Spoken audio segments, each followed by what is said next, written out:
We've also in Illinois put out something called the Renewable Energy Access Plan, or the REAP.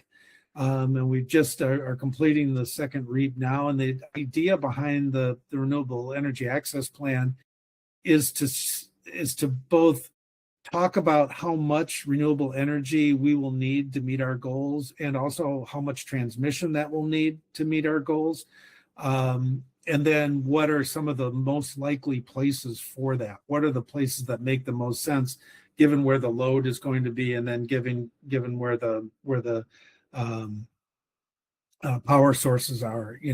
How will that transmission work? So we're trying to give enough of a heads up as to here's some of the areas that we think are going to be needed for transmission. But any kind of siting right now, whether it's transmission, pipelines, solar arrays, wind farms, it's all difficult right now.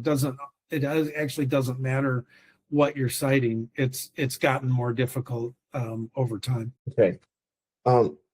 So there's been conversations around how commissions should accept or should try to incorporate innovation in their planning while managing risk. So, for example, try pilot programs, create regulatory sandboxes.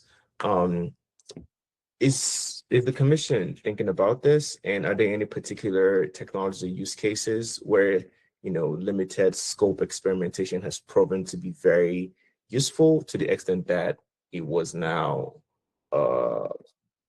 scaled up across the region? Yeah, and this will be, it'd be interesting to hear how other commissioners answer that. I mean, commissions historically have moved at glacial pace, and that's probably does a disservice to glaciers, because we probably move slower than glaciers in a lot of cases.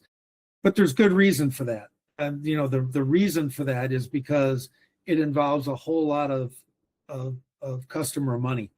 And so we want to be right. If we're going to approve something, we want to be correct in that. And a company may say, well, I want to try this out. I want to try this product out. And if it doesn't work, their shareholders who are in on the risk are paying for that. If we get it wrong, the customers who weren't in on that decision end up paying for it. And that's typically led commissions to be moved very slowly with respect to new technology. Now, I think that's changing some, and that's changing because the whole power generation, distribution, things like the data centers that we're talking about. As I mentioned, we've just changed our ability to redo programs and move more quickly.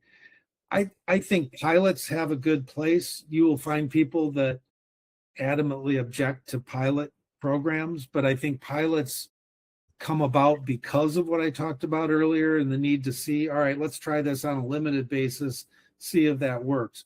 We've got a good microgrid project in Chicago, for example, and that's led to another microgrid project, using a different technology in a different part of the city. That's the kind of thing where you will see some progress there. We've got virtual power plant plans that are coming as a part of the new legislation that will be coming from both Ameren and Commonwealth Edison, and then the commission will get to rule on that. So you're seeing that happen as well. And then a lot of other things, rooftop solar, other things started on a much more limited scale. And now, the state is wholly invested in all of those things as well. So I think thermal networks is another one that's now in the legislation that we'll be working on. I mentioned storage before. There's a huge commitment to storage projects now.